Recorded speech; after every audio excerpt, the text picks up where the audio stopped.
Tasvinavaditamastu Mahavishavahi. Om Shanti Shanti Shanti. Om Peace Peace Peace. Om Bolo Sadguru Sivananda Maharaj Ki Jai. Om Bolo Swami Vishnu Devananda Maharaj Ki Jai. Om Namah Shivaya. Good evening, everybody. How are you? Good. Wonderful. Good to see you all tonight. Is there anybody here? First time in the center, any chance? Okay. Welcome. Your name, sir? You were the ashram just now, right? Adam. Welcome. Good to see you. First time in the center.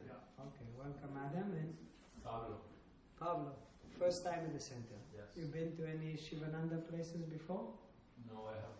Okay. A couple of good friends that told me to come here, but I've never been. Okay, you still consider them as your friends? Good, very good. So, we welcome you all tonight here for the satsang, and wonderful to be here at the center. Just like to take the opportunity to acknowledge our hard-working staff here at the center, Niti and Moksha Priya and Arasaka and the Bart disappeared. But for those of you who are new and not familiar, the staff here at the center are what's called Karma Yogis, volunteers, and they work 7 days a week without any breaks, really, all sacrificing and serving and dedicating their life basically to the running of the center, to keep this a sacred space here in the middle of a very sacred city, the blessed New York City, and they help to keep this haven of peace, a place where doesn't matter what's going on outside, they keep the space that we can come and study yoga, practice yoga, and follow these timeless teachings of how to connect with the spirit within. Doesn't matter how crazy the world is outside, we are maintaining the space here where we can all come and learn how to find peace within oneself through the practices of yoga. But in order to keep this sacred and positive environment here, it's a lot of work, and it's a full-time job of dedication and commitment to maintain this mission of peace of Swami Vishnu. Swami Vishnu started these ashrams and centers as a mission of peace, to have places where people could come and get educated and practice and techniques for finding inner peace. So it's really, this is a mission of peace, and we are very grateful for the staff being here, and they're working so hard to sustain and maintain this and maintain the high spiritual energy. So let's give them a big hand.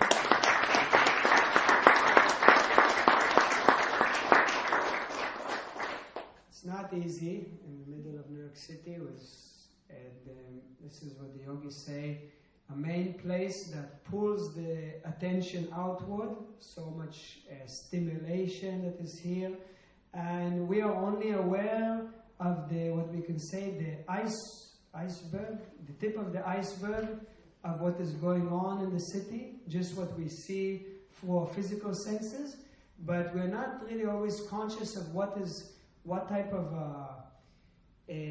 goes on in the city on the level of the psychic level and on the level of the thoughts, and what of a tremendous impact it has on every mind once we just enter into this island and into this space. And so many people are experiencing stress, anxiety, so much of negativity. Unfortunately, it's in many people's minds, and we are all impacted by that. So it's not easy to be committed to peace and positivity in the midst of so much anxiety and greed and selfishness.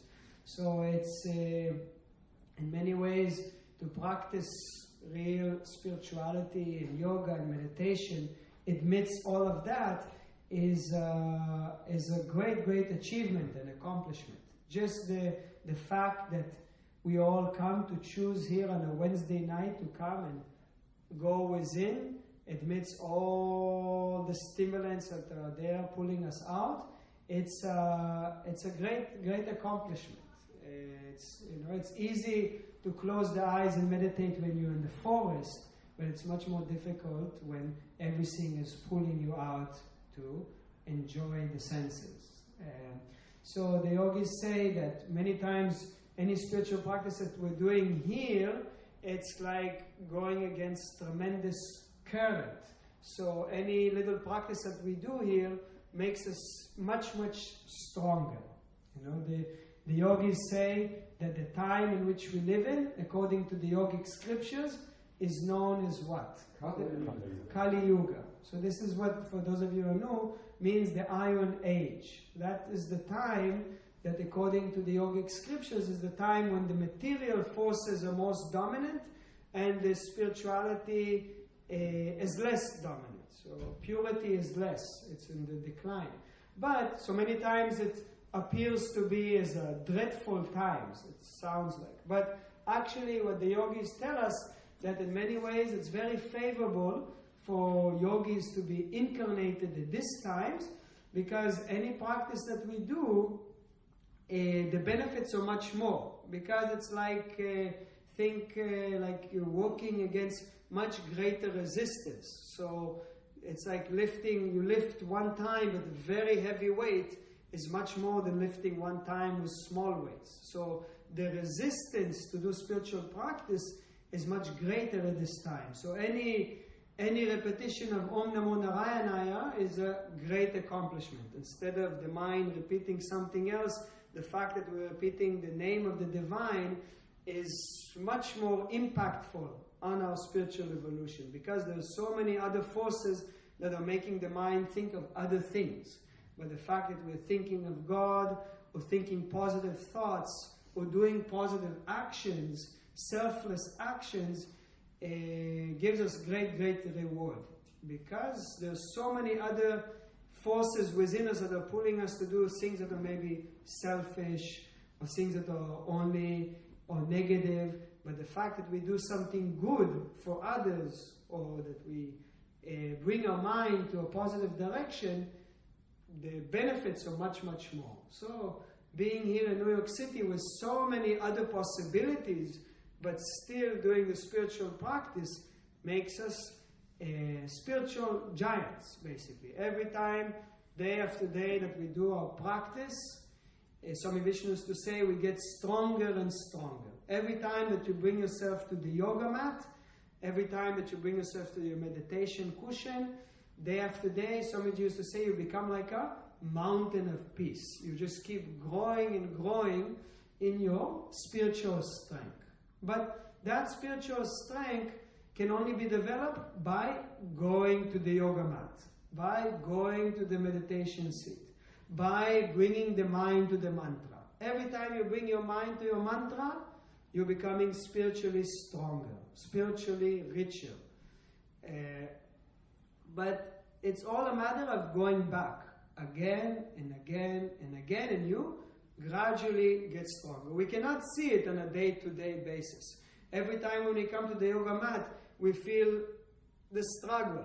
Every time we come to sit and meditate, we don't feel necessarily we're getting stronger. We just feel like, oh, this mind is too much. So much problems I have. All this way. We always just are aware of our problems and challenges and difficulties. We're not really recognizing how much we've grown. But the yogis say that we can really only assess when we look back after some time. Anybody who has been practicing for several years can tell you that when you suddenly look back, let's say a year back, 5 years back, 10 years back, you can say, wow, how much I have evolved, how much have I grown. We don't feel that we've grown because we still are struggling. But if we look back, we see, oh, those issues that I had before, I overcome them. But there is no issues, no problems. There were some difficult people, we were able to manage them, and then no difficult people now. But of course, difficulties are never in the other people. It's always within us. But we don't see how much we're growing because still there is struggle. And that's not a problem, but we have to recognize, for the sake of our inspiration and motivation, we have to recognize the value of the practice. And the practice begins by going to the mat, by going to the meditation seat, by going to the satsang. But really, the practice eventually becomes constant. All the time, every moment that we're able to make our mind positive, every moment that we're able to shift our mind from someplace negative to someplace positive, that is the practice. Moment by moment, we are aware of our mind and always pulling it back, always bringing it back to that state of joy, to that state of gratitude, to that state of peace, to that state of love. And whenever the mind goes out during the day, we bring it back. And every time we brought it back, we've built it, we've grown, we've developed our spiritual treasure. But the spiritual treasure doesn't get accumulated or grown any other way but by doing the practice, moment by moment. So the yogis say that our spiritual wealth is developed by our own practice. That's how we grow it. So this is the introduction. Okay, so tonight we wanted to share a few words of some teachings of Swami Sivananda from this book, Mind, Its Mysteries and Control. And on our Wednesday satsangs in the month of January, we'd like to introduce some teachings from this book, Mind, Its Mysteries and Control, which is one of the main books of Swami Sivananda. Highly recommended if you want to study in depth about Vedanta and yoga philosophy and the operations of the mind. Swami Sivananda explains here in great detail. And you can get a copy of the book, or if I'm not mistaken, you can download it for free from the Divine Life Society website. But highly recommended to read and to study. Many, many teachings are here, and we will be sharing some teachings in the satsangs on the chapter of how to control the mind, as this is the gist of the spiritual life. And for us to find happiness is to become more and more skilled in controlling our mind. So we have to become knowledgeable about what are the different methods and then put them into practice, then apply them. So first I wanted to share with you a few words of Master, where he says, under the mastery of the mind, the only gateway to moksha. What is moksha? Spiritual liberation. So moksha means the spiritual liberation, which practically means to experience unconditional love, unconditional joy, to be one with the spirit. And what the yogis explain, that it is through mastery of our mind that we attain that. And this time of the year now is the New Year's. This is a time where, what do we usually do? Take the resolutions for the New Year. So if you haven't taken yet resolutions, this is a very powerful practice, very beneficial. And from a yogic point of view, the main spiritual resolution would be to do with our mind. So the most important New Year's resolution should be to strive to achieve more control over the mind, to strive to purify the mind more. Usually you wouldn't find that on the top of the list of the New Year's resolution. I want to purify my mind in 2019. Doesn't sound the most attractive, but ultimately the yogis recommend this out of great wisdom, because what is the reason we resolve? What is the reason we want to attain anything in life? What is the reason? Happiness. Ultimately, any type of New Year's resolution to get to achieve a promotion, to have a new car, a new partner, to lose 20 pounds, whatever the New Year's resolution is always because underlying we are seeking to be happy. And all these resolutions are good, but the yogis are very clear, pointing out to us that really that which we are seeking for is always there, available for us, and we can experience it not by getting a raise, not by changing the partner, not by getting a new car, but by purifying our mind. If our mind is pure, then we will achieve that which we are looking for. Therefore, the most valuable thing to pursue is the purification of the mind. Because if the mind is impure, doesn't matter what we get, where we are, we will not be happy. We will not actually find that which we are really looking for. But if the mind is pure, you will find that happiness. And even if it's a sunny day or a rainy day, even if people say how great you are, and even if people criticize you, you will be able to find that spiritual value which we are. That unshakable peace and joy. We're able to look at life always on the half full cup. See, that is what we are ultimately looking for. Because just to try to achieve certain things externally, it is really not going to be satisfying. Doesn't matter how much we try to organize our life externally, eventually, externally, it's always like building castles in the sand. You know, anything that we're going to organize externally in terms of our life situation and circumstances, it's just a matter of time until it will change. And as a result of that, not really giving us that which we are looking for. But that peace and happiness is there if the mind is pure. So, Swamiji says, the true freedom results from this entitlement. Close. This entitlement.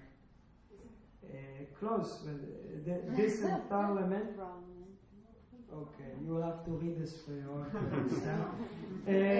of the mind.